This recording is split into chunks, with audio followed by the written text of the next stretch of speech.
और इस वक्त की बड़ी खबर आ रही है, आपको बता दें देश में कोरोना के मामले लगातार बढ़ते जा रहे हैं। मुंबई, दिल्ली, चेन्नई की बात करें, गुजरात की बात करें तो यहां पर स्थितियां जो है बहुत ज्यादा भयावह होती जा रही है। और इस वक्त जो है इमरजेंसी के हालात इस वक्त हो रहे हैं। पैंडेमिक अगर हम कहें अपने पीक पर इस वक्त पहुंच रहा है तो गलत नहीं होगा। लगातार आपको बता दें कि मामलों में इजाफा हो रहा है और साथ ही साथ चिंताजनक बात यह है कि मरने वालों की तादाद में भी इजाफा हुआ है। अगर पिछले कुछ दिनों की बात करें, बीते एक हफ्ते से जब अनलॉक 1 जो है वो शुरू किया गया है तब से लगातार हम आपको बताएं तो मामले जो है वो बढ़ रहे हैं और साथ ही साथ मोर्टेलिटी रेट जो है वो भी बढ़ रहा है। दिल्ली के हालात को देखते हुए दिल्ली के खुद डिप्टी सीएम ने कहा था कि दिल्ली में मामले जो हैं अगर इसी रफ्तार से बढ़े, 12 से 13 दिन में डेवलप हो रहे हैं मामले, तो अगर इसी रफ्तार से मामले बढ़ते हैं, पिछले 3 दिन से रोजाना 2000 से ज्यादा केसेस आ रहे हैं, तो जून में 1.5 लाख और जुलाई तक जाते जाते 5 लाख केसेस दिल्ली में होंगे।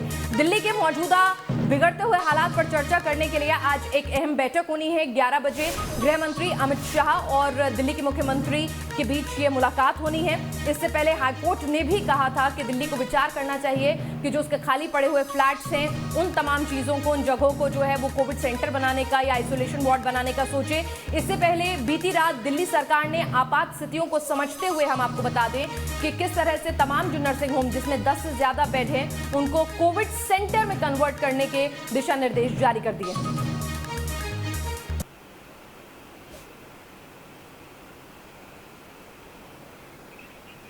हमारे साथ हमारे संवाददाता रविकांत इस वक्त और ज्यादा अपडेट के साथ जुड़ चुके हैं। रविकांत, आपसे समझना चाहूंगी कि आज दिल्ली के बिगड़ते हुए हालात पर जो मीटिंग होने वाली है उसमें अमित शाह और अरविंद केजरीवाल के अलावा भी कुछ और लोग होंगे और क्या कुछ अहम फैसले उसमें लिए जा सकते हैं? क्या एक बार फिर दिल्ली लॉकडाउन की तरफ बढ़ सकती है? हालांकि सत्येंद्र जैन ने तो इससे इनकार किया था।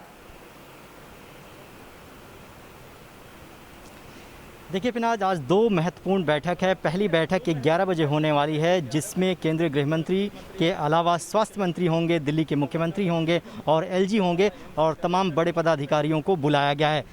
इस बैठक में पिनाज सबसे महत्वपूर्ण बात यह है कि दिल्ली सरकार पूरी तरीके से कोरोना के संक्रमण को रोकने में अब तक कामयाब होती हुई दिखाई नहीं दे रही है।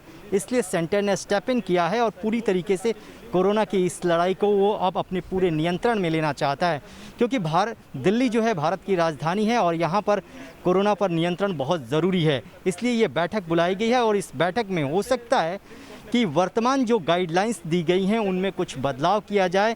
जिस एरिया में कोरोना के संक्रमण बहुत ज़्यादा बढ़ रहे हैं वहाँ पर दोबारा कड़ाई की जाए। यहाँ पर धारा 144 के साथ कर्फ्यू जैसे विकल्प भी सरकार के सामने खुले हुए हैं। जितने भी संसाधन उपलब्ध हैं, दूसरी सबसे महत्वपूर्ण बात यह है कि बेड की ज़रूरत है। 31 जुलाई तक दिल्ली सरकार के आंकड़ों के मुताबिक 80,000 बेड चाहिए। ऐसे में वो 80,000 बेड कहां से आएंगे, उसका इंतज़ाम कैसे होगा, इन तमाम चीज़ों को लेकर दिल्ली सरकार और सेंटर के बीच में एक कोऑर्डिनेशन होना चाहिए। उसी कोऑर्डिनेशन को लेकर एक बैठक बुलाई गई है और तमाम खाली जगहों को, होटलों को, स्टेडियम्स को कन्वर्ट किया जा सकता है कोविड सेंटर में। वहाँ पर जो है बेड का अरेंजमेंट किया जा सकता है। दूसरी बैठक 5 बजे होने वाली है पिनाज, जिसमें एमसीडी के तमाम जो मेयर हैं तीनों उनको बुलाया गया है और दिल्ली सरकार के पदाधिकारी और एलजी भी उस बैठक में मौजूद रहेंगे।